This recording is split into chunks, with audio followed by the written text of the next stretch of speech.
Bienvenidos a El Relator Oscuro.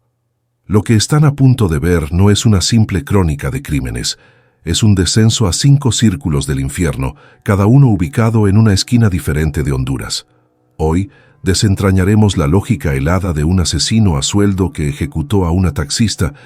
Sentiremos el terror de una familia masacrada en silencio en su propio hogar, y estaremos presentes en el juicio que condenó al autor de una matanza de 4 jóvenes. Seremos testigos de cómo un policía que juró proteger se convirtió en verdugo, y al final de este viaje les contaré la historia más perturbadora de todas, la de una joven de 22 años que fue a una cita romántica, sin saber que su exnovio ya había cavado su tumba y se preparaba para quemar su cuerpo. No se atrevan a apartar la mirada. Lo que descubrirán sobre la naturaleza humana y la fragilidad de la justicia los dejará sin aliento. Quédense hasta el final, porque la última historia cambiará su percepción de la realidad. Para comprender la raíz de estas historias, basta con mirar el telón de fondo. Honduras es una nación marcada por la desigualdad y la presencia asfixiante del crimen organizado. Grupos como la MS-13 y el Barrio 18 imponen su propia ley en vastos territorios, financiándose a través de la extorsión, un impuesto de guerra que se paga con dinero o con sangre. A esta realidad se suma el narcotráfico, que utiliza el país como un puente estratégico, corrompiendo instituciones y dejando una estela de violencia a su paso.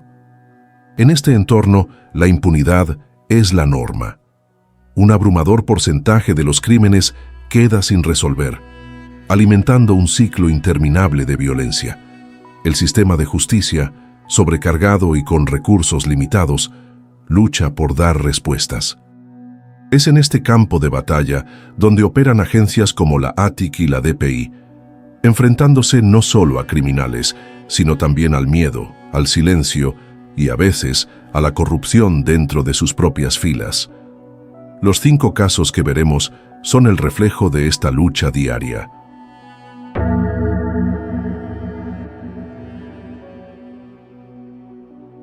Arabella Nájera Guardado, a sus 41 años, se había forjado un camino en una profesión dominada por hombres y plagada de riesgos. Era taxista VIP. Su sedán gris era su fortaleza y su medio de vida, el vehículo con el que navegaba las complejas calles de San Pedro Sula y sus alrededores para asegurar el sustento diario.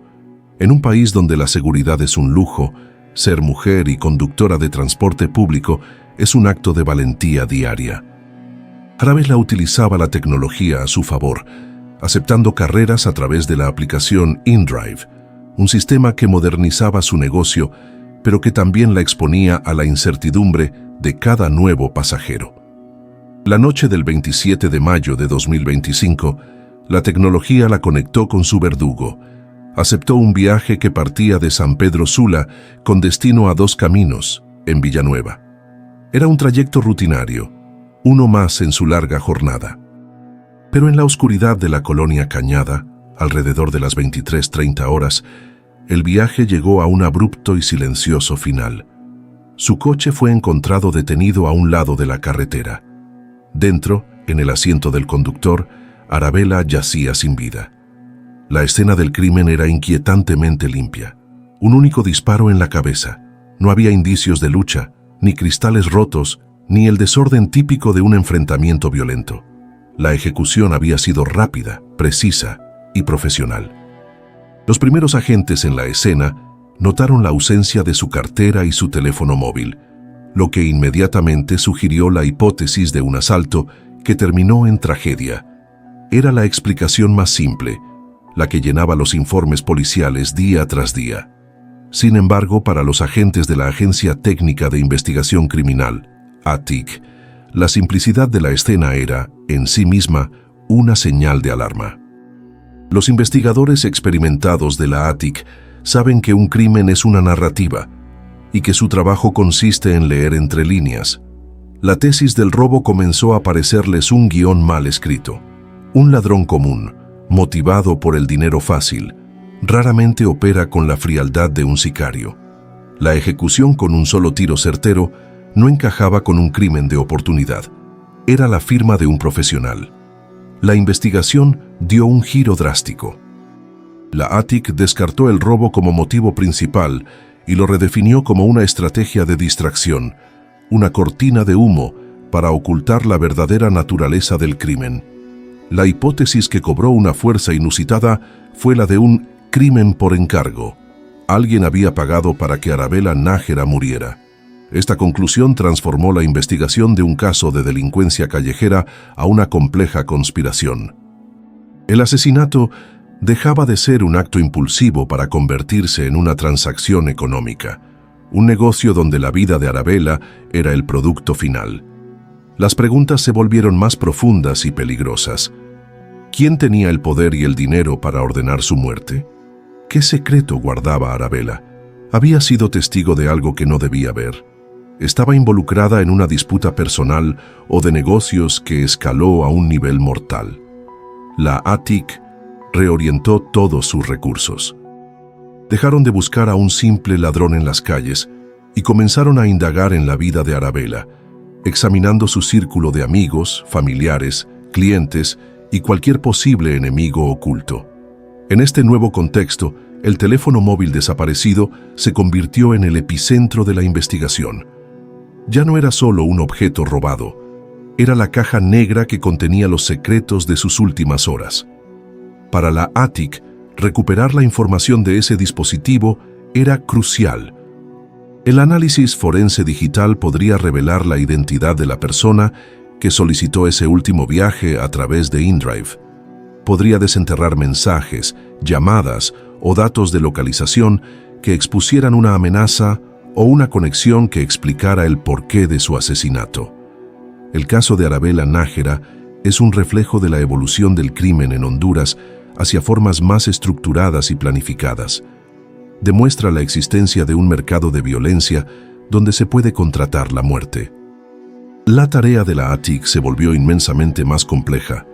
No bastaba con encontrar al pistolero, la pieza reemplazable de la maquinaria criminal. El verdadero reto era, y sigue siendo, ascender por la cadena de mando, identificar al intermediario que gestionó el pago y, finalmente, desenmascarar al autor intelectual que, protegido por capas de anonimato y dinero, ordenó la ejecución de una mujer cuyo único crimen aparente fue aceptar una última carrera hacia la oscuridad.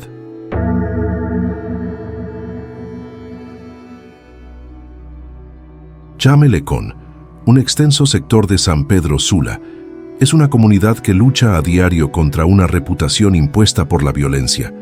Es un barrio de trabajadores, de familias que se esfuerzan en un entorno de oportunidades limitadas, un lugar donde los jóvenes buscan un futuro a pesar de las adversidades. Pero la paz en Chamelecón es frágil, y el 30 de octubre de 2022 se rompió en 1000 pedazos. Un taller mecánico, un lugar de trabajo y aprendizaje, se convirtió en el escenario de una masacre que conmocionó a todo el país. 4 jóvenes fueron acribillados sin piedad. 3 de ellos eran hermanos: Anthony Josué, Jorge Emanuel y Jefferson Omar Martínez Soleno. El cuarto era su amigo, José Roberto Escalón y Saula. Sus vidas, llenas de potencial, fueron extinguidas en un instante por una ráfaga de violencia que dejó a la comunidad sumida en el terror y el luto.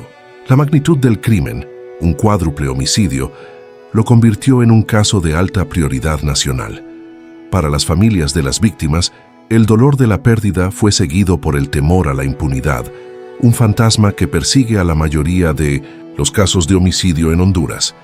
Sin embargo, la brutalidad de este crimen aseguró que no fuera olvidado. La investigación policial culminó con la identificación y captura de un sospechoso principal, Alex Wilfredo Santos. El camino hacia la justicia fue una larga y angustiosa espera de 2 años y 10 meses. Durante ese tiempo, las familias tuvieron que soportar la incertidumbre del proceso judicial, un laberinto burocrático que a menudo desgasta la esperanza. Finalmente, el 3 de septiembre de 2025, llegó el día del juicio final en el Tribunal de Sentencia de San Pedro Sula.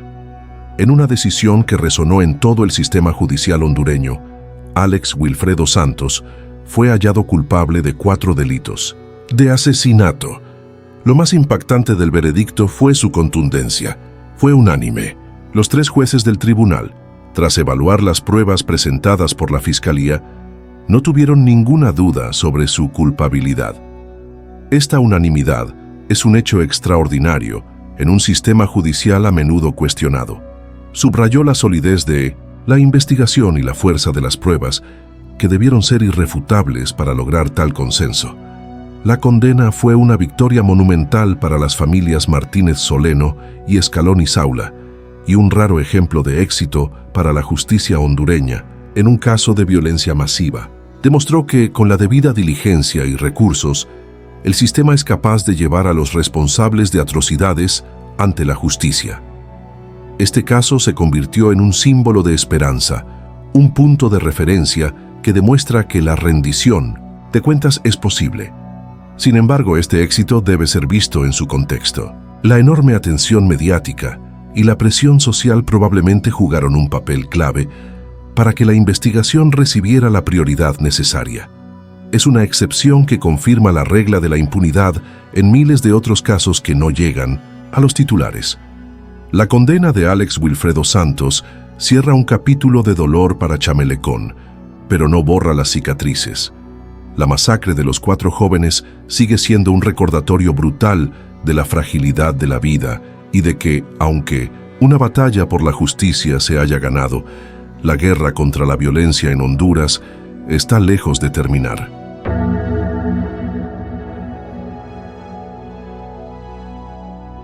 Chamelecón, un extenso sector de San Pedro Sula, es una comunidad que lucha a diario contra una reputación impuesta por la violencia.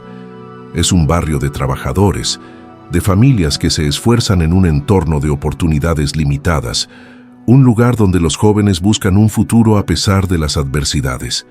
Pero la paz en Chamelecón es frágil, y el 30 de octubre de 2022 se rompió en 1000 pedazos. Un taller mecánico, un lugar de trabajo y aprendizaje, se convirtió en el escenario de una masacre que conmocionó a todo el país. 4 jóvenes fueron acribillados sin piedad. 3 de ellos eran hermanos, Anthony Josué, Jorge Emanuel y Jefferson Omar Martínez Soleno. El cuarto era su amigo, José Roberto Escaloni Saula. Sus vidas, llenas de potencial, fueron extinguidas en un instante por una ráfaga de violencia que dejó a la comunidad sumida en el terror y el luto. La magnitud del crimen, un cuádruple homicidio, lo convirtió en un caso de alta prioridad nacional. Para las familias de las víctimas, el dolor de la pérdida fue seguido por el temor a la impunidad, un fantasma que persigue a la mayoría de los casos de homicidio en Honduras. Sin embargo, la brutalidad de este crimen aseguró que no fuera olvidado. La investigación policial culminó con la identificación y captura de un sospechoso principal, Alex Wilfredo Santos. El camino hacia la justicia fue una larga y angustiosa espera de 2 años y 10 meses. Durante ese tiempo, las familias tuvieron que soportar la incertidumbre del proceso judicial, un laberinto burocrático que a menudo desgasta la esperanza. Finalmente, el 3 de septiembre de 2025, llegó el día del juicio final en el Tribunal de Sentencia de San Pedro Sula. En una decisión que resonó en todo el sistema judicial hondureño, Alex Wilfredo Santos fue hallado culpable de 4 delitos de asesinato. Lo más impactante del veredicto fue su contundencia. Fue unánime. Los 3 jueces del tribunal, tras evaluar las pruebas presentadas por la Fiscalía, no tuvieron ninguna duda sobre su culpabilidad. Esta unanimidad es un hecho extraordinario en un sistema judicial a menudo cuestionado. Subrayó la solidez de la investigación y la fuerza de las pruebas que debieron ser irrefutables para lograr tal consenso. La condena fue una victoria monumental para las familias Martínez Soleno y Escaloni Saula y un raro ejemplo de éxito para la justicia hondureña en un caso de violencia masiva. Demostró que, con la debida diligencia y recursos, el sistema es capaz de llevar a los responsables de atrocidades ante la justicia. Este caso se convirtió en un símbolo de esperanza, un punto de referencia que demuestra que la rendición de cuentas es posible. Sin embargo, este éxito debe ser visto en su contexto. La enorme atención mediática y la presión social probablemente jugaron un papel clave para que la investigación recibiera la prioridad necesaria. Es una excepción que confirma la regla de la impunidad en miles de otros casos que no llegan a los titulares.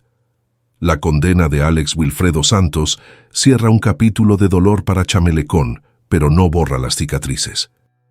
La masacre de los 4 jóvenes sigue siendo un recordatorio brutal de la fragilidad de la vida y de que, aunque una batalla por la justicia se haya ganado, la guerra contra la violencia en Honduras está lejos de terminar.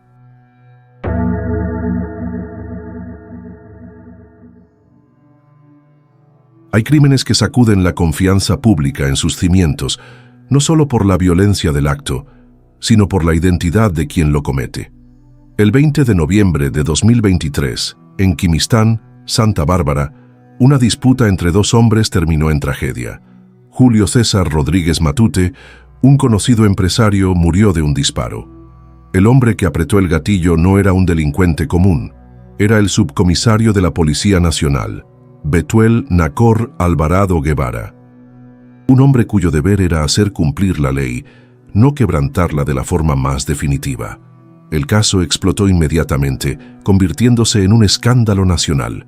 La implicación de un oficial de tan alto rango en un homicidio puso a toda la institución policial bajo sospecha. Se convirtió en una prueba crítica para un sistema de justicia a menudo acusado de ser indulgente con los poderosos. Tras su captura, la defensa de Alvarado Guevara intentó una jugada legal predecible. Solicitaron el cambio de la prisión preventiva por medidas sustitutivas, como una fianza o el arresto domiciliario. Era una petición que pondría a prueba la imparcialidad de los tribunales. Concederla habría enviado un mensaje devastador, que el uniforme y la insignia otorgan privilegios ante la ley, pero el Ministerio Público se mantuvo firme, oponiéndose categóricamente. Y el 24 de noviembre, el tribunal tomó una decisión histórica. Denegó la solicitud. El subcomisario Alvarado Guevara permanecería en prisión preventiva. Fue una resolución contundente, una declaración de que nadie está por encima de la ley. La decisión se vio reforzada por la atención que el caso recibió desde las más altas esferas del poder, con la propia presidenta Xiomara Castro exigiendo una investigación transparente. La negativa a concederle privilegios a un alto oficial de policía es un hito en la lucha contra la impunidad institucional en Honduras. El caso de Julio César Rodríguez Matute se ha convertido en un símbolo. Es un doloroso recordatorio de la corrupción que puede anidar en las instituciones de seguridad, pero la respuesta del sistema judicial ofrece también un rayo de esperanza. Demuestra que, con la voluntad y la presión adecuadas, es posible hacer que la balanza de la justicia se incline hacia el lado correcto, sin importar cuán poderosa sea la mano que cometió el crimen.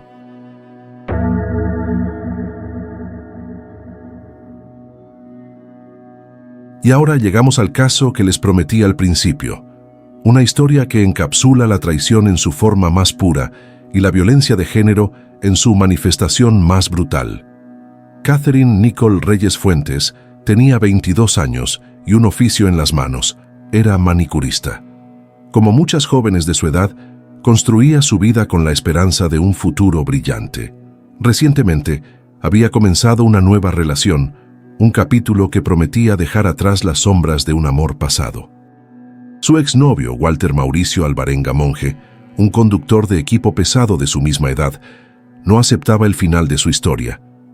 Unas 2 semanas antes de la tragedia, una fuerte discusión entre ellos había dejado en el aire una tensión palpable, el presagio de una tormenta que se avecinaba. El 20 de julio de 2025, la tormenta estalló. Catherine creía que se dirigía a una cita romántica.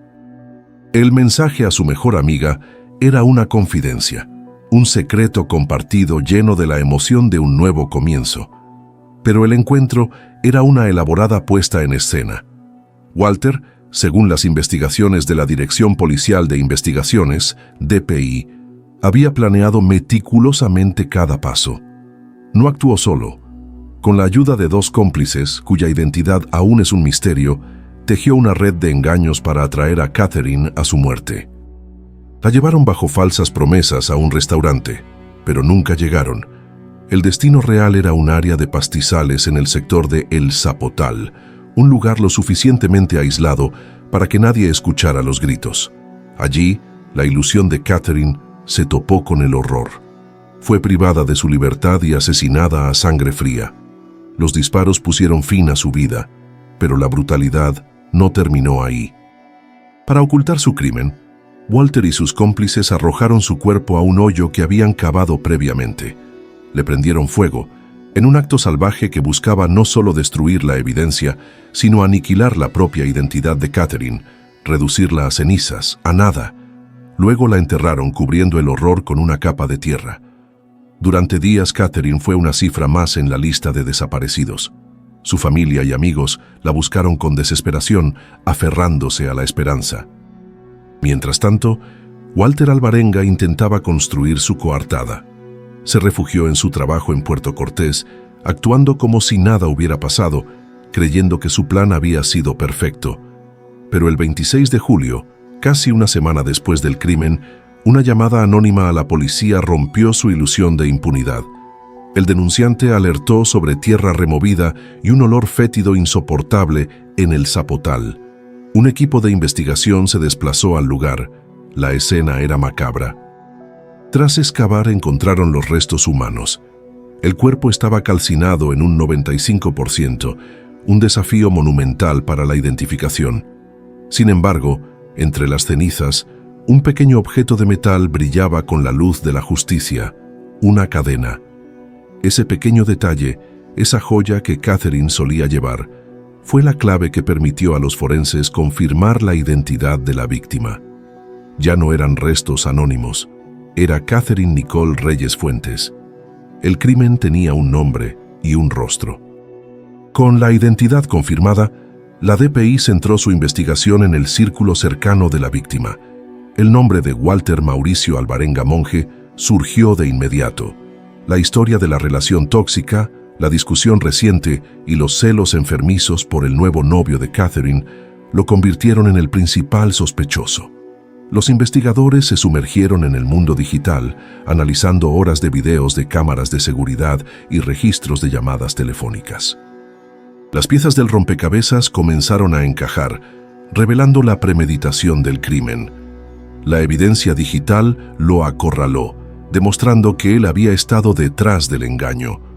El 21 de agosto, poco más de un mes después del asesinato, la DPI localizó y capturó a Walter Alvarenga. La fachada de normalidad se derrumbó. Fue acusado formalmente de feminicidio agravado, una de las figuras penales más graves en Honduras, que reconoce que a las mujeres se las mata por el hecho de ser mujeres, por un sentido de posesión y odio. El proceso judicial avanzó con rapidez. El 23 de agosto, un juez dictó la detención judicial, y el 27, en la audiencia inicial, se le decretó el auto de formal procesamiento con prisión preventiva. Walter Alvarenga esperaría su juicio tras las rejas. La decisión fue un primer paso crucial, una garantía de que no evadiría la justicia. El caso de Catherine Reyes es un crudo exponente de la violencia de género. Revela cómo los celos y el sentimiento de propiedad pueden transformarse en un plan metódico de aniquilación. Mientras Walter Alvarenga está en prisión, sus dos cómplices siguen libres, y la justicia para Catherine no estará completa hasta que todos los responsables paguen por lo que hicieron. Su historia es una herida abierta, un recordatorio sombrío de que a veces el monstruo no es un extraño que acecha en la oscuridad, sino alguien que una vez dijo, «Te quiero». Al recorrer estas 5 historias, hemos viajado a través de las múltiples y aterradoras caras de la violencia en Honduras. Cada caso es una pieza de un rompecabezas que nos muestra una imagen compleja y desoladora. Hemos visto la violencia como un negocio en el caso de Arabella, como una explosión de furia en Chamelecón, como el resultado del abandono estatal en Colón y como la corrupción del poder en el caso del subcomisario Alvarado. Pero el feminicidio de Catherine Reyes nos confronta con la violencia más íntima, y quizás la más extendida, la que nace del odio de género, del sentimiento de que una mujer es una posesión. Juntos, estos 5 casos demuestran que no hay una sola violencia, sino muchas, y la respuesta del sistema de justicia es, en el mejor de los casos, inconsistente. Depende de la evidencia, de la presión mediática, de la valentía de fiscales y jueces. Cada historia es una tragedia, pero también una lección. Nos obligan a mirar de frente la realidad de un país que lucha por sanar, por encontrar justicia y por construir una paz que parece inalcanzable. Gracias por acompañarnos en El Relator Oscuro.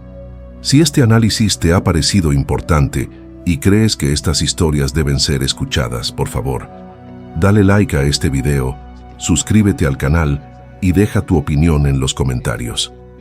Tu voz es esencial para seguir arrojando luz sobre las sombras.